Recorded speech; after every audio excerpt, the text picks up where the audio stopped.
Well, good day to you. It is June the 29th, and if you weren't paying attention, you're almost halfway through 2021. But anyway, if you're new to this channel, I would like to welcome you to this channel. If you've listened to a video or two before in the past, welcome back. My name is Gary Willing, and what do we talk about? Well, we talk about the emergence of Maitreya and the Masters of Wisdom. We talk about why are the Masters coming back now? Why is it important that they do so at this particular time? And, of course, what does it mean for you and everybody else that they're doing this? Now, I do want to say this, based on what I just said, I'm not the slightest bit interested in changing your particular religious belief. I'm simply presenting this information for you to look at, hopefully investigate for yourself, and consider if there's any truth to it for you or not, is basically it, okay? Now, I personally believe 100% in what I'm saying. I wouldn't put these videos up as much as I do. I wouldn't put my name out there if I didn't think it was true. The reason why I believe it's 100% true is for a couple of reasons. One, my own personal experiences that I've had with Maitreya that are quite extraordinary. You can actually listen to some of them. I put a playlist up in this YouTube channel where you can actually hear some of these experiences that I had with Maitreya and, think whatever you want to think, I guess. But more importantly, it's actually the quality of the information. When I started to investigate this for myself, I started to see that there was a quality of this information that I wasn't getting anywhere else. It seemed relaxed, detached, but yet simple and truthful at the same time. And it started to have started in my own heart. I started to resonate with it, and it started to be, it resonated as true for me. Now, it doesn't for everybody, and I understand why, but for me, it seemed like it had the ring of truth, I guess is what I'm trying to say.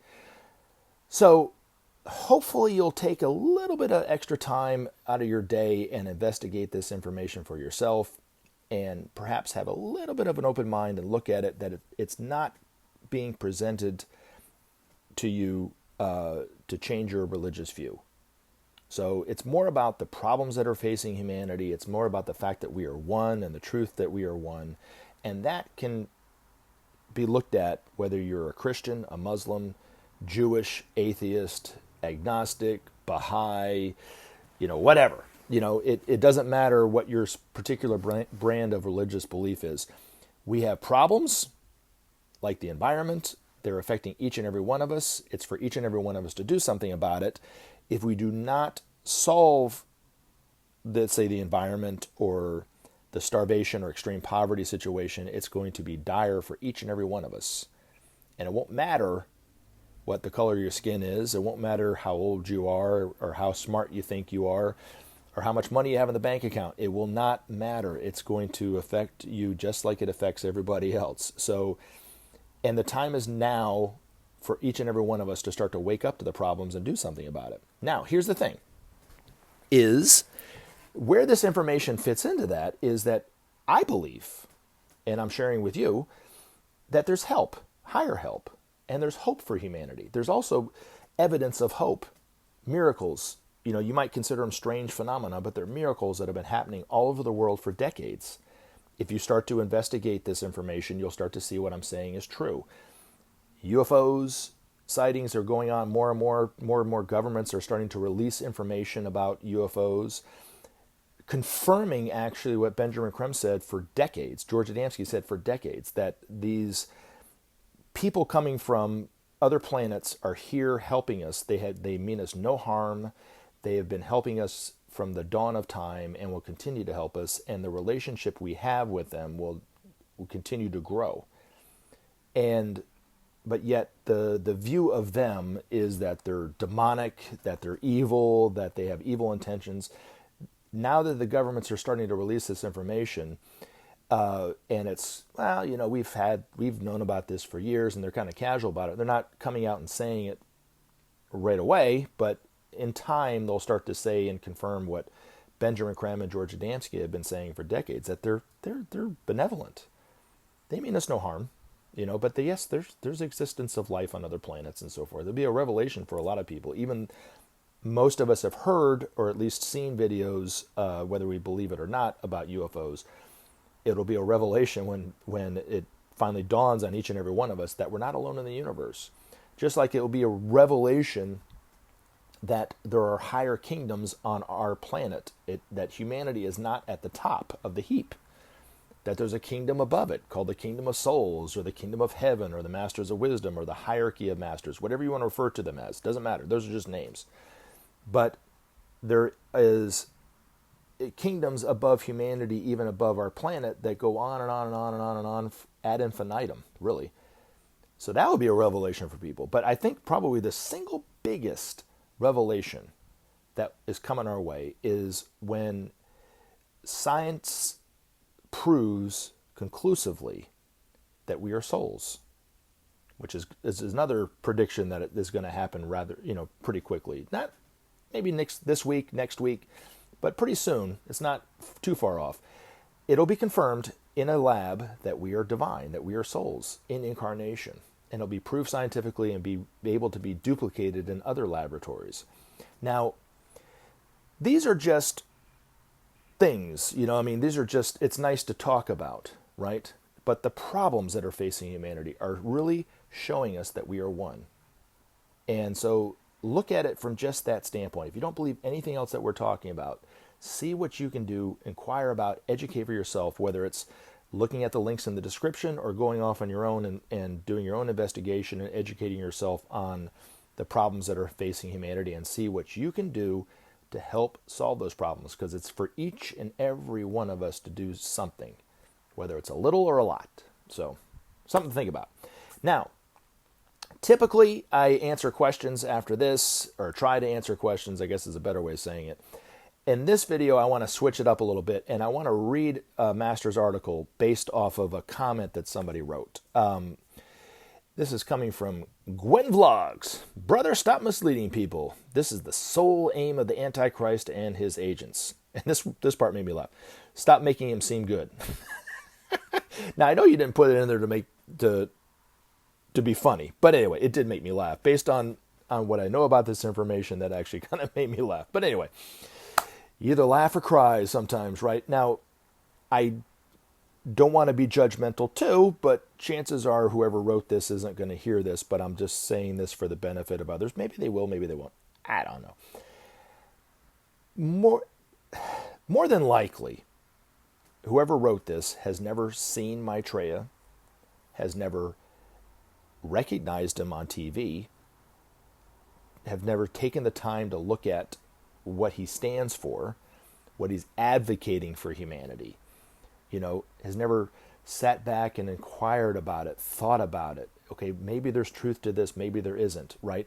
They've just made a, kind of a rash judgment. They'd rush to judgment on somebody that they think could be the Antichrist without knowing anything about it. And not to be judgmental, but more than likely, people who write this, like this person, that's the way they go through life. They see somebody new at work, somebody new at church even, probably, and they automatically put in their mind what they think that person is or isn't, and that's pretty much the way they are or not, right? And they don't take the time to actually get to know that person before they rush to judgment on things. But it would be far better for you, whoever wrote this, and everybody else who perhaps thinks this, to wait and see. And when you start to recognize Maitreya on TV, then stop back and listen to what he has to say before you rush to judgment. You could be right, you could be wrong. I'll even leave it like that. I'll even be man enough to leave it like, I don't believe anything in what you're saying, but let's just throw it out there as to something to consider, right? But far better it would be for each and every one of us not to rush to judgment on anything, let alone something like this. But, they did the same thing to Jesus 2,000 years ago. They didn't call him the Antichrist, but they called him other vile words, right? But it seems to be par for the course, I guess. Now, I do want to read this article based on what stopped making him seem so good, because this is going to make him seem really good. Because this is really who he is. But this is an article that was written by the master who worked through Benjamin Creme for decades. He published these articles in a magazine called Share International Magazine. You can go to the link in the description of each and every one of these videos and read some of these articles for yourself. This particular article I've read probably in a half a dozen videos. I could probably read it in every single video, because it's really describes who and what Maitreya is better than anything that I've ever could say or even read about. In fact, If you're somebody who doesn't want to read it, you can actually hear Benjamin Creme read it, which I think would be far better than hearing me read it. But anyway, be that as it may, you're stuck with me to hearing it if you want to listen to it. But hopefully you'll listen to this video, this article all the way through. Okay, now, it says, this is The Son of Man, written by Benjamin Creme's master. Many people await the return of the Christ with trepidation and fear. They sense that his appearance will promote great changes in all departments of life.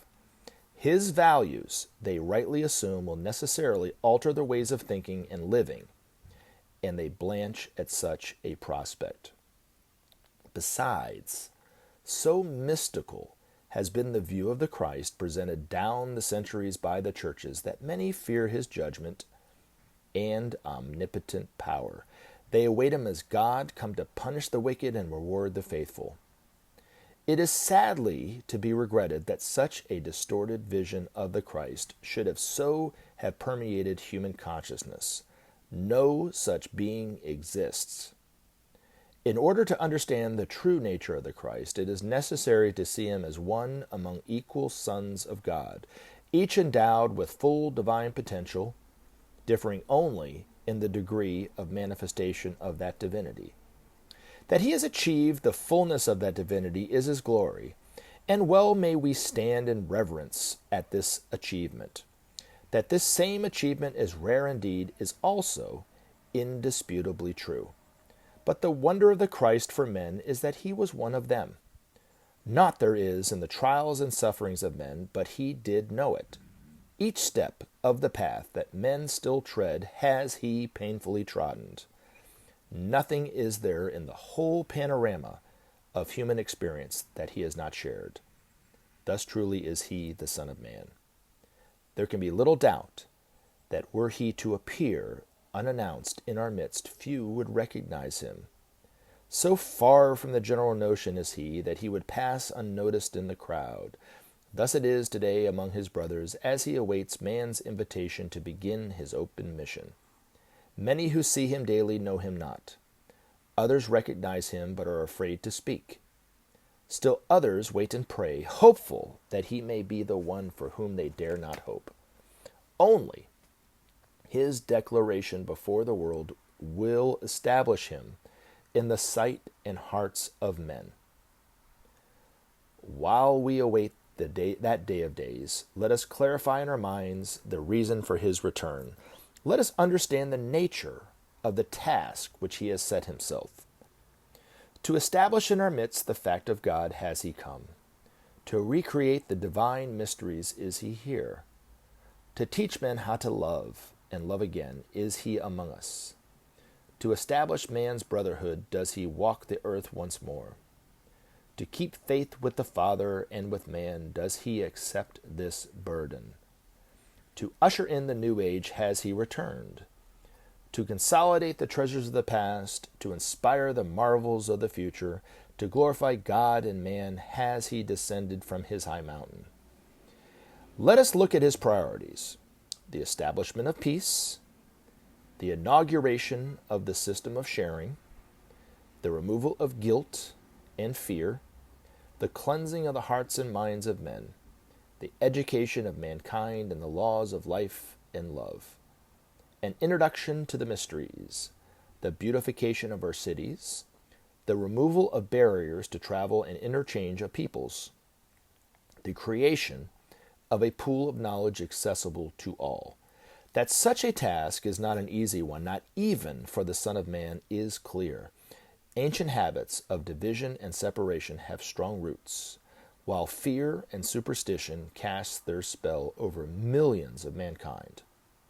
But never before in the history of the world has a teacher come better equipped for his task. Maitreya has come to do battle with ignorance and fear, division and want. His weapons are spiritual understanding, knowledge, and love. His shining armor is truth itself. Now, a few things I want to talk about before we end the discussion.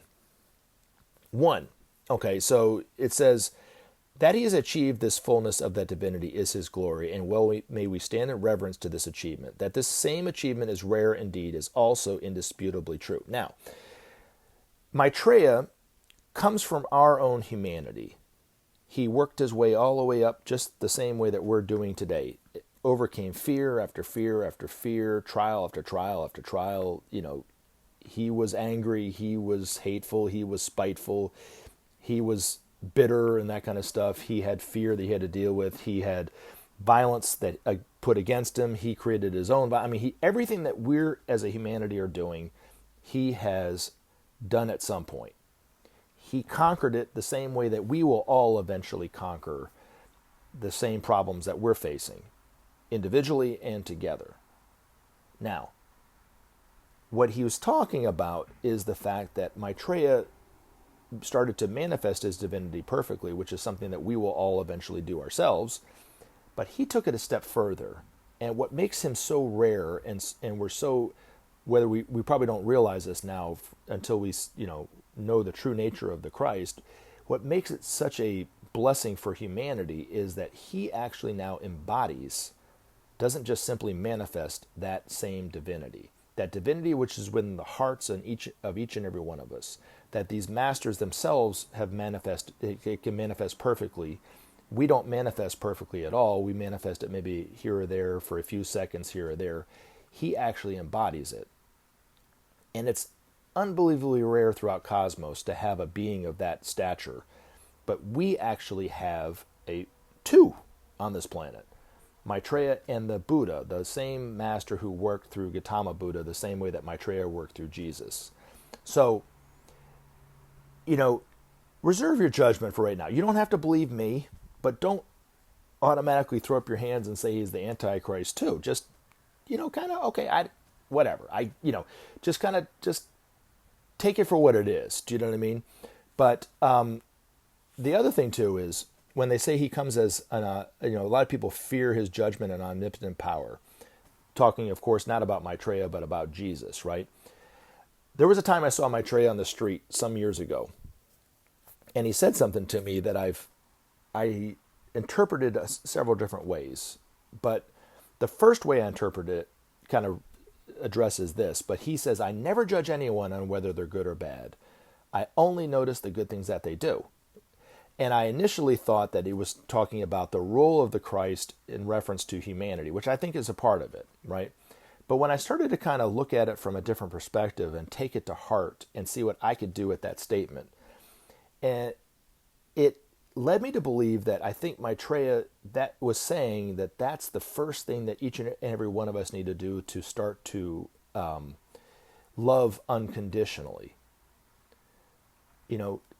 To stop judging people whether they're good or bad. Just start to notice at least one good thing that they've done. And then notice another good thing, and then another good thing. And then you start to love the person more than you would if you were just being critical of them. And I've noticed this for myself, okay? So, and how it's changed my view of the people around me. So hopefully you'll look at it and try it. Even if you don't believe what I believe about who and what Maitreya is, it's actually not a bad way to go through life. You know what I mean? But anyway, something to think about. Now, the other thing I want to say is, when you look at the priorities, his priority of peace, Maitreya will tell you that peace is the most important thing that we can do as a people today. But most of us don't think that it's possible. And if we do think it's possible, we don't know how to get there. Now, Maitreya says, without sharing, there could be no justice. Without justice, there could be no peace. And without peace, there could be no future.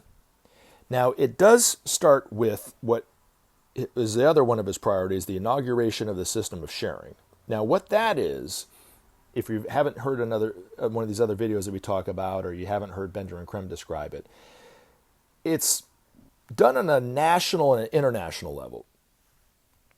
So it's not individuals giving to other individuals. Now, eventually that will be a part of it, I think, but that in and of itself won't bring about the peace that we need. It has to be done amongst nations. Nations have resources that they don't use, every single nation. And then therefore they have an excess of a nation or of a resource that other nations might need. Now, typically in the world that we're living in today, they will hoard that resource as long as possible. Perhaps create a higher speculative rate on that particular resource. And other nations desperately need it for whatever, for whatever it is, whether it's food or building products or some kind of material or something like this. Now, what he's advocating is that nations give freely of those excesses that they're hoarding to other nations. Now, you might say, well, I don't want to do that. Well, even great nations like the United States need resources from other countries. So it's not just countries like the United States or England or France or whatever, Russia, giving excesses to other countries and those other countries not giving anything back.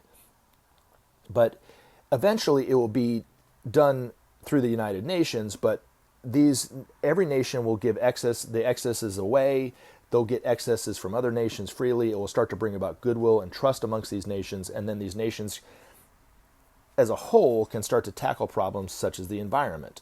It will create more of a just situation where terrorism and political instability and economic instability will start to kind of wane, and then we can tackle those problems. So it will bring about peace. It might not look the way that you think peace looks initially, but eventually it will bring about true and lasting peace. That's why sharing is the most important thing that we can do right now. If you question whether that will bring about peace, I like to bring this up as something to think about. Historically, there's evidence that it does, and it happened right after World War II with the Marshall Plan, when the United States did this very thing. They gave excesses of what they had freely to Western Europe to rebuild Western Europe. Western Europe then started to rebuild their infrastructures, rebuild things, and then they created excesses and gave back to the United States payment. They paid back what they took or gave them excesses or whatever. And it rebuilt Western Europe, and it created an economic boom here in the United States. Historically verifiable fact. Now, the other thing, too, that historians do not look at when they discuss the Marshall Plan, they look at it more from like a Pax Americana view of, on the world, right? And a way to stop communism, the spread of communism throughout Europe. And that's one, most historians and historical videos and articles that you read about the Marshall Plan, that's the view that they take. But they miss the fact that when that took place, and it only lasted for about 4 years, it's created goodwill amongst those nations. It's not perfect peace, but there is a measure of peace amongst the nations that participated in the Marshall Plan. The peoples of those nations can travel freely to those other nations, a lot freer than they can to other nations, for instance, which is another one of Maitreya's priorities, the free interchanges of people. So eventually, as the principle of sharing starts to take root, people start to do it, countries start to do it more and more, it starts to ease the tensions amongst these nations. We as a people will be able to travel freer to other nations that we couldn't before. We could see the sights of that country. We can meet those people, learn from them, those kind of things. It will create goodwill amongst the people, not just amongst the nations. So it is the first and foremost thing that we need to do. And then lastly, about the principle of sharing, based on right and left politics that we are experiencing today. Both sides are fighting for a divine principle, whether they're aware of it or not. They're just fighting for it differently, and it's not perfect in the way that they're fighting for it, right? And what they think is. So, for instance, here in the United States, and it's like this everywhere in the world, there's right and left politics going on in the countries, right? You got progressives and conservatives. The progressive side of the left, as they like to call it, is fighting for a divine principle. They're fighting for justice. They're fighting for equality, those kind of things, right? Perhaps better living standards for their people. It's not justice in the truest sense, but it's a measure of justice. The right, if you're progressive, you don't see the right's view of it, and if you're conservative on the right, you don't see the progressive side of it. But the right conservative view is they're trying to hold and keep things the same, which isn't going to work, but they're fighting for their own way. They're fighting for freedom, which is a divine principle. I don't think they're very close to what true freedom is, but in their own mind, they're fighting for freedom. They're fighting, even people who are fighting against the right, they call it communism, they're fighting for what they consider good and evil. And I understand why they do it, but in their mind, they're fighting for freedom. But true freedom and true justice need each other. You can't have one without the other. And that's why the principle of sharing is so important, because the principle of sharing will actually bring about true freedom in the end.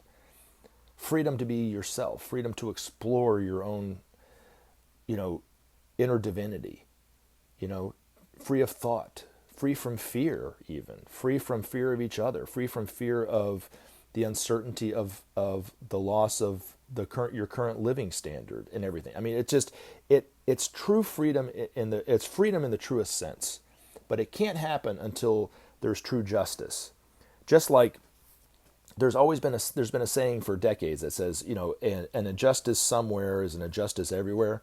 Well, a lack of freedom somewhere is a lack of freedom everywhere. It's the same thing, right? It's like two sides of the same coin.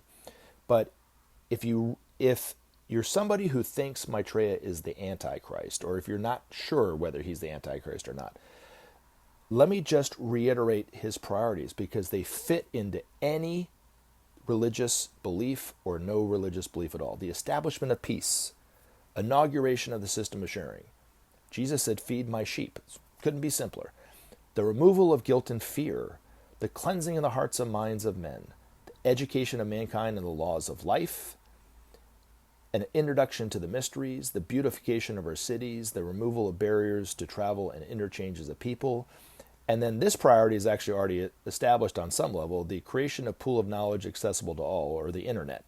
But eventually, we will share and give technological information and scientific discoveries to other scientists and inventors around the world that will boost and accelerate the standard of living for all mankind, not just for one particular country, but it will freely be given to other nations and other scientists and inventors in other nations to contribute and so forth. So it leads us back to, and I'm going to leave us with this, it leads us back to the most important thing that each and every one of us can look at, educate ourselves on, inquire about, and perhaps put into practice and help manifest globally, is the truth that we are one.